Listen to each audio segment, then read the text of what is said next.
Hey, today is the 7th, the 7th of March 2025, and I am going with powdered sugar. Sugar. Honey, honey. I hope you're having a good life, a fulfilling life, a sense of completion, engagement, hobbies, lots of hobbies. Got more hobbies than I know what to do with. Kind of like a hobbit. My hobbits.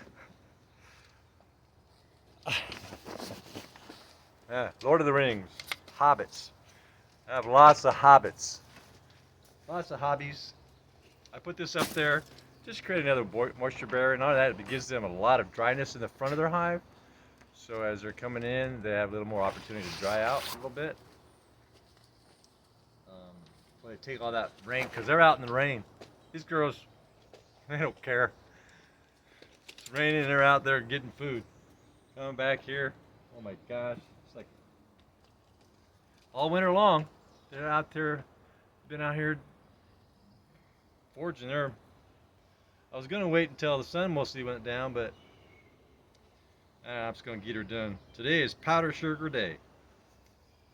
Dun, dun, dun, dun, dun, dun, dun. Now I've been stung in the face more than once, more than twice, and I haven't been stung in the last 12 months at all. So my first year, oh yeah, you're talking about a learning curve. Face is all swollen up. My lip stung me above my lip and right below. Yeah, I look like a turtle. Turtle. So today we're gonna do a powdered shake. Oh my gosh, look at you girls. You almost got all that powdered sugar. Oh, that's regular sugar. Don't sting me now.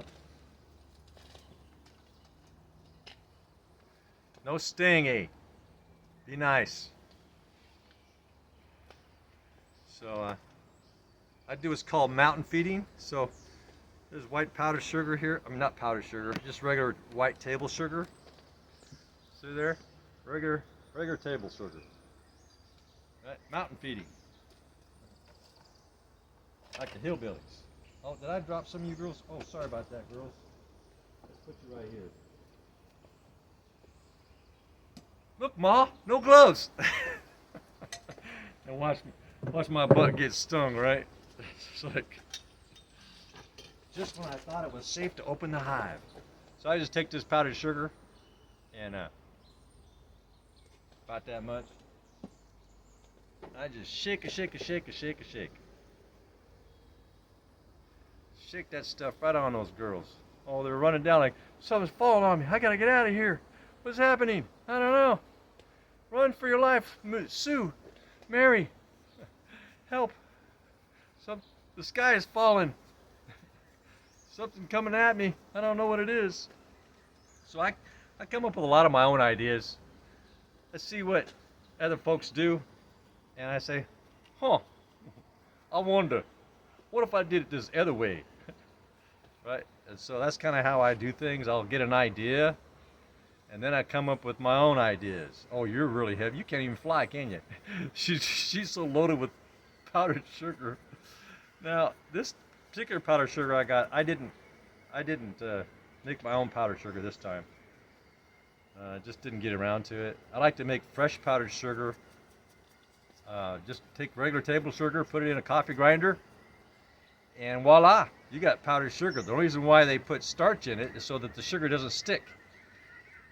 Become like a block, right? And that's the only reason why they put anything in powdered sugar at all, so the sugar doesn't clump, because it's got around 18% moisture in it, and so that moisture can cause that sugar to harden. When they make it that fine, it can cause that sugar to harden, and you can't get it out of a container or whatever. And so this is a really gentle hive so far. And I got what's called a mongrel queen. Now, what's a mongrel queen? A mongrel queen It was like a mongrel dog, right? I had several of them that had puppies, and her name was Susie when I was a little kid. And that girl, she would go out and get pregnant all the time. She was always having puppies. She was like a puppy factory. And I'd always have to get, I grew up on welfare and food stamps and all that. My mom would not feed those dogs. I had to go out to the store and go to the meat section. Sir, can you give me some meat or something for my little puppies? They don't have any food. That butcher would come back with big bags of meats and bones and load me up almost every time. He felt so sorry for that little boy who had puppies that were starving, and yeah, he would load me up. Yeah, and so that's how I fed my puppies and my dog. Well, the dog actually wasn't mine really, but I was taking care of it at the time. It was my bigger sister's, and her name was my bigger sister's, but the dog's name was Tootsie. Tootsie the dog. I didn't name it either, but I ended up with it because my sister, she was always moving, and so I ended up being the guardian and took care of her dog and the puppies. Then they get time for them to go, 6 weeks or 7 weeks, and my mom would be pressuring me, you get rid of those, you get rid of them now. So I'd go door to door with these, puppy or two in my hands, trying to get people to take these puppies off my hands. So, and yeah, that's my story with dogs. I got one roaming around here. She's the dog I have now. She's a Pugson. It's a new breed. It's a breed between a Dachshund and a Pug. Hey, girl. I won't brush you. And so, but they're considered full breeds. And at the time, it was new. Nobody really knew, really. It was about 13 years ago. And as people started liking that mix and the demeanor of them, and so then people started breeding them on purpose. I'm gonna brush you. I'm gonna brush you, girl. I take some of that powdered sugar. Oh, she's going, oh, I don't want it. I don't want it. And so I'll just keep. So what I'm trying to do here by doing this brushing thing, I'm creating a sugar smoke environment inside the hive, right? And that smoke is falling on all the bees in there. Probably got some white coming out the front. Oh my gosh. Yeah, so they come out the front trying to escape all the smoke of, sugar smoke. And they come out the front and they're all white. So I try to get all this off, and so the more I can get off up here and onto their bodies, then what they'll do is they'll groom each other, because they don't normally groom each other, but they'll groom each other to get that sugar.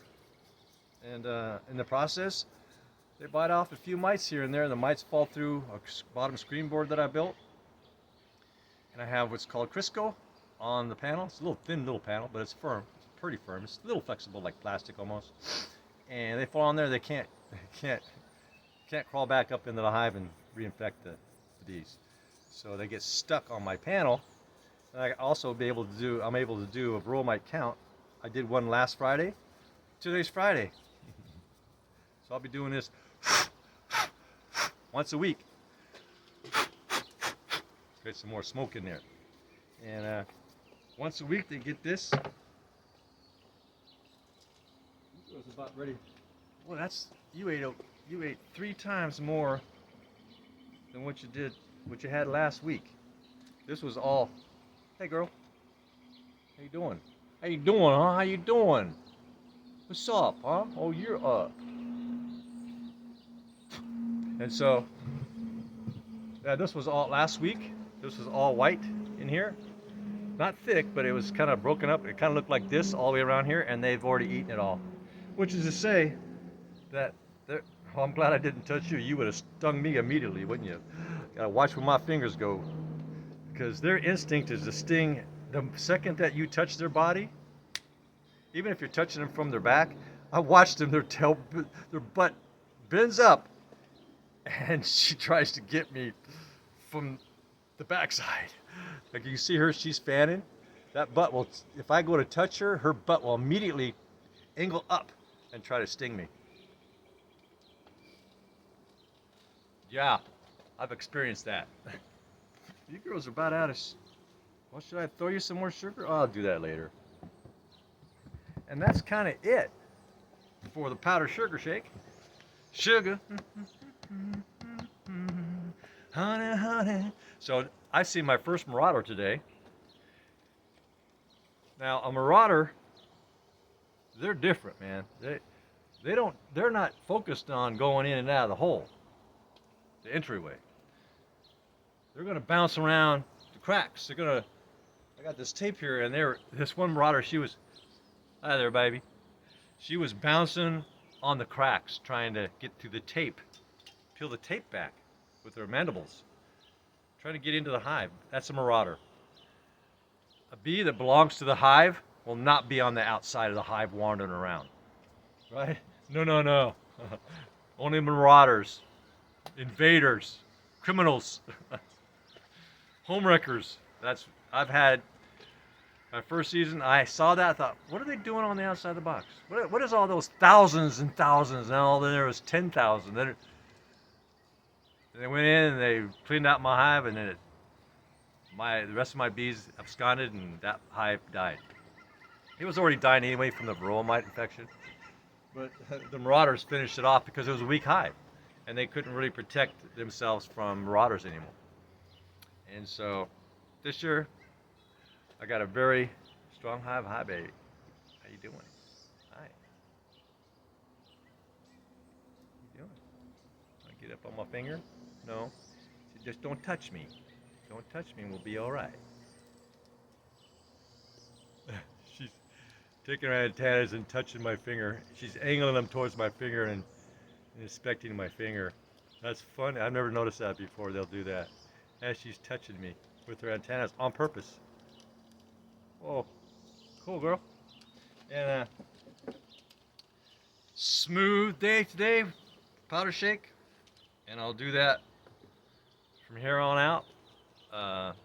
Well, based on my varroa mite count, right? So, I guess I could do a varroa mite count real quick. I would have to go and get. Well, I ain't ready for it. I was only going to do one thing at a time. I was ready to do powder shaking, and so you seen how that went? Pretty smooth, pretty simple, right? Doing a powder shake. Yeah, I'd recommend you use the sift though. And even more, I recommend. I haven't seen anybody do it my way. I like to do the brush. And just do it like that. It keeps that powder in there going a little bit longer, so it attaches to more bees, and you get that more grooming going on. And if you can powder sugar frequently enough, that grooming becomes like a ritual, like a habit, and you won't have to powder sugar as much because it's like something that they do now, right? Created this habit of them grooming each other. Powder sugar. I know, who knew? Well, I'm sure there's some people, especially those people who do mountain feeding. Just sprinkle a little sugar on here and close the lid, and that's all I'm going to do now, you hear? Green Acres is the place for me. And so, I guess that's kind of it for today. Now, I'll do a varroa mite check, not tomorrow, but the next day. I like to give it. Some folks say you can do it 10 minutes later or something. Nah, I don't know. I'm gonna go with my hippocampus. What's the hippocampus, you say? No, has nothing to do with hippopotamus. That's impossible. It's where our wisdom lies. It's where our instincts. We don't.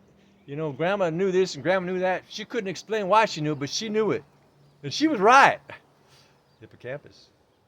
Don't need to know about the physics aspect. You just need to know that gravity is a bad thing if you jump off of a house. It just is. So I got an end cap that's got, so if you stay long enough here and watch it all the way through, it talks about other things, beekeeping videos, I sing music. In fact, if you subscribe and thumbs up on me, I will sing you a song in your name. I will dedicate that song to you. And I will post that with your name on it. This is to Mary Lou. This is for you, Mary Lou. And then I would sing that song. I've been singing since I was 12. So had my own band when I was 15. I had to teach the two of the guys. I had to teach them. So the bass player, he didn't know a note. He said, Jim, I want to be in your band so bad. And I taught him a few things. I said, now you take it from here. You take it from here, and 3 weeks or so, and you can stick with it with the music that we're learning. You're in. It had really long fingers, perfect for a bass player. I was in 7th or 8th grade, and I'll be doggone if that boy didn't stay in that room until he was a good bass player. The other guy was rhythm guitar. Jim, I want to play guitar. Can I play? I said, so what guitar? You play guitar? He says, no. I says, how can you play guitar in my band when you don't know how to play guitar? He says, I'll learn it, Jim. I says, okay, well, you get your parents to get you a guitar or something, and I'll come over and show you the basics. And I'll be doggone. His parents got him a guitar. I went over to his house, taught him the basics, and I'll be doggone, man. It wasn't very long, maybe 3 weeks. That boy was in it to win it. He became a better guitar player than me. I've been playing for like 3, 4 years, 5 or something at that time. So, 4 years. Anyway, it's like, yeah. And so we just kind of gelled, and it worked out really good. I played, our band played for the sock hop at our school. Talking about popular, 15-year-old popular kid in a band playing for the school. Yeah. Signing autographs and weird things like that. All right, well, that's it. Please subscribe, thumbs up. I got a lot of stories. I'm going to be doing a podcast on some stories, some things that I've experienced, including the Fort Carson General. Salute me at the parade field with tens of thousands of troops. Weird story, man. Drill sergeant. What I did to a drill sergeant. And why. And I got promoted for it. That's another story. Anyway, I got lots of them coming. I got some crazy stories. Pretty cool stuff. All true. I never lie. I never tell stories that are not true. I'm honest Jim, 100%. I get things wrong like everybody else. I hear something, my brain perceives only what it can, and I go with that. And until something else, that's more empirical shows up, I'm going to stick with what I know. Until then, that's all I know. But when something has evidence that is more empirical than what I presume to be correct, I go to the more empirical immediately. And I throw the other stuff that I knew since I was a child into the trash can, including falling stars, which we know they're not falling stars. They're grains equivalent to the size of a grain of sand, and the atoms get hot. All of a sudden, they get that right temperature, billions of degrees, they go boom. Or is it 10,000 degrees? Anyway, you get my point. Have a nice day now, yeah? Let's hillbillies.